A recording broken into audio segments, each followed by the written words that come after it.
Are you sick of forgetting words? You learn loads of new words, but when it's time to use them in a conversation, they're nowhere to be found.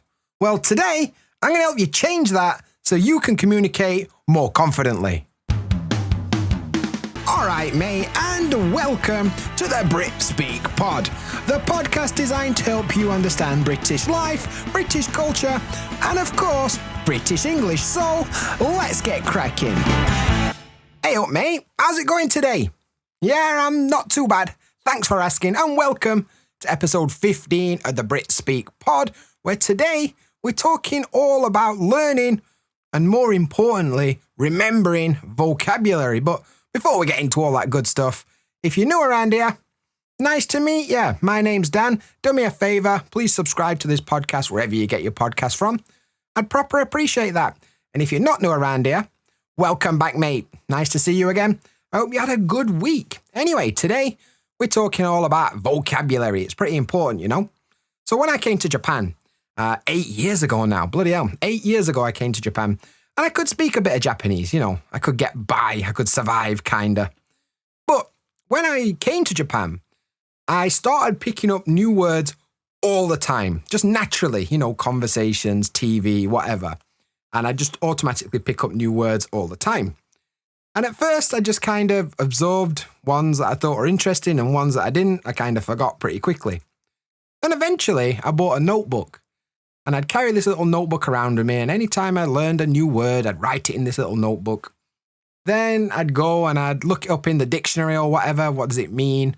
Then I'd try and write it down in a sentence or something like that. You know, so I could try and use it. I'd also, if it was a word that was useful, I'd try and use it in conversations with people around me, which were great. But it did lead to a bit of a problem. You know, I'd try and pick up 20, 30 new words a day sometimes. Problem was that, you know, I'd initially write them down and make a sentence out of it, but then in a month's time, it'd come time to actually use it in real conversations, and that word was not available anymore. You know, database not found. It's not there. You know when you've lost your keys and you're looking everywhere for them? It were like that for vocabulary. So basically, it were a pointless exercise. You know, I'd learn words, remember them for a couple of weeks, and then they'd just disappear. And I was stuck with the same level of vocabulary that I've had for ages. And I was getting a bit frustrated, to be honest, you know, because I was just wasting time. I was like learning the same words over and over again. And then by the time I actually came to use them in a conversation, I'd already lost them. So absolute waste of time. And that's when I learned about something called ANKI. Now, ANKI literally translates into memory in Japanese, like your ability to remember things. So it's an app, right? ANKI is an app, and it's designed to help you remember things, yeah? And this app is free on Windows, it's free on Mac, it's free on Android, it's called ANKI Droid, and it's expensive on iOS for some reason. The official ANKI app on the Apple iPhone store, about 20 quid. I mean, it's not bad, it's well worth 20 quid, to be honest with you, but if you don't fancy paying 20 quid and you want to give it a go, there's a like a knockoff version called ANKI app, which kind of does the same thing, but it's not officially made by the ANKI people, right? Does the same thing though. And what these apps do is they help you remember things. They're really popular with people that are in like medical school. They've got to memorize a load of stuff about the human body and all diseases and stuff, yeah? But it's also really, really good if you're learning a language, as I found out when I was learning Japanese. So what it does, the reason it's like really good, is it uses something called SRS. And this stands for Spaced Repetition, Spaced Repetition System, maybe? Spaced Repetition something or other. And basically the way that this works is it shows you a word again, like makes you review a word you've learned just as you're about to forget it, right? So at first, when you learn a new word, you're going to forget it really quickly, right? So it shows it you again just before you forget. And the more you review it, the longer it stays in your brain, right? So the distance, the time between each review gets longer. until eventually you don't review it for like 6 months. But when it comes back, you remember it because of this system. Scientifically proven to be really good at helping people remember stuff. And it really worked for me. You know, at the end of the day, this is a free app. Nobody's paying me any money to talk about this. I'm just telling you because it worked for me and it worked for my wife, and it's a fantastic piece of software. And I think it would benefit a lot of people who are learning English and help them, you know, stopping to forget words all the time. You know, it's kind of important. Another thing that's really good about Anki is you can customize it a lot. You can kind of, if you know what you're doing with computers, you can go in there, you can fully customize everything, and you can even do things like add images to your flashcards. It's not just words. You can add audio to your flashcards so you can listen to it. You can make flashcards that are like a quiz, you know, so it's kind of suitable for all different kinds of learners as well. Yeah, really, really, really powerful software. So how I use it and how I recommend you use it is like this. It's kind of like a 4-step system. Number 1, you learn a new word, however it is that you learn new words. Maybe you pick it up in a conversation. Maybe it's from a word list. Maybe it's from my Instagram page. You know, however you decide to learn new words, that's up to you. When you learn this new word, go into the Anki app and you make a new flashcard. And, you know, you put the information in. Maybe the English word is on the front of the card. I don't know, whatever your native language is on the back of the card. An example sentence, some audio or picture, whatever. So you create a flashcard, yeah? Then every day, 10 to 15 minutes, go into Anki and review your words, right? All the words you need to review. Go in there and do that for 10 to 15 minutes a day and continue to do that every day for a long time, and eventually be surprised at how many words you can recall when it's time for a conversation.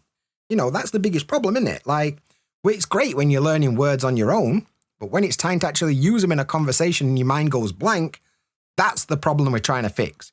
And we fix that by increasing your active vocabulary. And we do that by reviewing through Anki. So it's really, really powerful, yeah? Other reasons I really like Anki is like, it kind of takes the guesswork out of it for me. Like, if I have to think about when I need to study and what I need to study, it gets a bit overwhelming for me. But Anki already kind of works out, okay, today you need to study these words. And as long as I show up every day and do it, I don't really have to think about it. It becomes automatic. I just sit down at my computer. Okay, 15 minutes are Anki. And then it's done for the day and I don't think about it anymore. So it takes the guesswork out of it, which I quite like. Because anything for a simple life. I don't like complex things. I don't like thinking too much. I like doing, not thinking. Which is a strange thing to say, but there you go. So yeah, it kind of tells me what I need to study and when I need to study it, which is cool. It's really nice as well because you can kind of link it together. Like I've got Anki on my desktop computer, but I've also got Anki on my phone, and they sync together. So like if I'm sat at my computer, I can do 10 minutes of reviews, but then later when I'm on the train and I've got 5 minutes to kill, I can open Anki again. It's going to pick up where I left off. So having the ability to kind of sync it across different devices means that it's always with you. So every little bit of chance you've got during the day, you can start smashing out some vocabulary, even if it's just 10 minutes while you're on the train to work or whatever it is. Just 10 minutes are Anki here, 5 minutes are Anki there. It soon adds up, mate. And it's much, much better than spending an hour writing down new words, to be honest with you. And for me, it's one of the few things I've actually encountered in my language learning journey that worked for me, because there's so many apps out there, and I've tried them all. I tried Duolingo, I tried, what's the other one, Memrise, Quizlet, all that kind of stuff. I tried that, it didn't work for me. But Anki is one thing that stuck, and it takes a little bit of messing around, but once I got it up and running, absolutely amazing. And I don't really understand why it's not more well known in the language learning industry, I guess you could say. So yeah, that's why I like it. It saves a lot of time, stops me forgetting words and learning them again and forgetting words and learning them again. So I only have to learn them once, then review them a bunch of times, and that's that. Now, Anki is not, a golden ticket to improving your English, right? It's not a perfect solution. And there's a few things about Anki that kind of suck, if I'm honest. Like, for example, it's not easy to get up and set up, Like, it takes a bit of messing around to get it to a point where it's useful. Not only have you got to install the app, and then you've got to kind of customize your cards so they look the way that you want them to look, and then you've then got to make the cards. You've got to go in and create flashcards for all the words you want to learn. That takes time and effort. And that's not easy to do.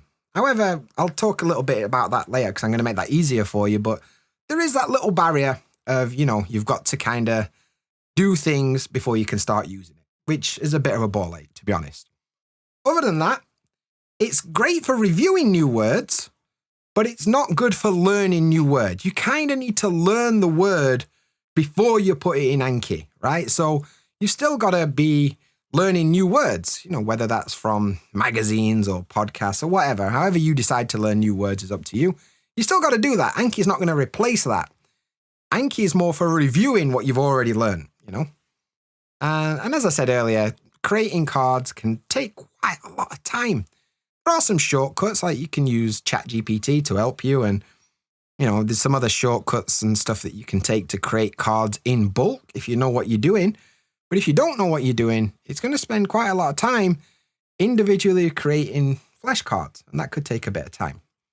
Now, you can download decks that people have already made. If you don't fancy making your own cards, you can go to Anki Web, and people have already created their own deck and they share it, and you can download it and start using it, which is fine, I suppose. I mean, I don't really do it because I like to customize it myself and have something that's uniquely for me. I don't want to learn words that other people are learning. I want to learn the words that I want to learn, and I want to be in control of that. And I also want to be in control of the example sentences and make sure that everything makes sense for me, But if you don't fancy doing that, you just want to get started, go to Anki Web and find an English vocabulary deck, download it and crack on. It's better than nothing at the end of the day. So the biggest problem with Anki then, as I said, is kind of the setup process. And it can be a bit of a nightmare, but don't worry. I'm here to help you out with that. I'm here to kind of point you in the right direction with getting it set up. So what I've done is I've created a setup guide for Anki, right? It's a free little booklet that you can download. The link is in the show notes, and it'll show you exactly how to get set up. It'll show you how to get the software up and running. It'll show you how to create a deck of cards. It'll show you how to make flashcards. It'll show you the best settings you should be using to actually get the most out of this software. And I'll even, as part of it, I send you a deck that I've made, which is based on my British slang guide. And it shows you kind of what's possible in this software. So if you're interested in that, the link is in the show notes, And it's also available on BritSpeak.co/Anki-set-up-guide. BritSpeak.co/Anki-setup-guide. No, set-up-guide. You know what I mean. You can find the link in the show notes anyway, so don't worry too much about it. And I would highly, highly recommend it because it is one of the most powerful bits of software I've ever used when it comes to learning a language. Recently, you might not know this, but I've started to learn Portuguese, and I'm in the process of creating my Portuguese deck. And yeah, it's slow at first, but it's going really well. And I've also got, I've got various Japanese decks that I've made over the years, and it's proper powerful. And if you aren't using it, I strongly suggest giving it a try. Maybe it's not for you. Maybe you don't like it, but you don't know that until you've tried it. So download it, use it for 3 months, 10 minutes a day for 3 months. And if it's not making any difference for you, fair enough, sack it off. You don't need to be using it. But for most people, I would imagine this is more effective than the way you're actually doing it. So yeah, once again, get my setup guide. It's BritSpeak.co/Anki-set-up-guide. One day I'll be able to say that website correctly, but today is not that day. Get the link in the show notes. You know what to do. Other than that, I'd quite like to know from yourselves, have you used Anki before? Is it something that you liked? Is it something you didn't like? Whatever. just let me know. I'd love to hear from you, Instagram, mail. Even you can reply to me on Spotify. It's all good. Don't forget to subscribe to the podcast, britspeak.co/BritSpeakPod, so you'll never miss an episode just like this. But that's it for this one, and I'll catch you in the next one. See you!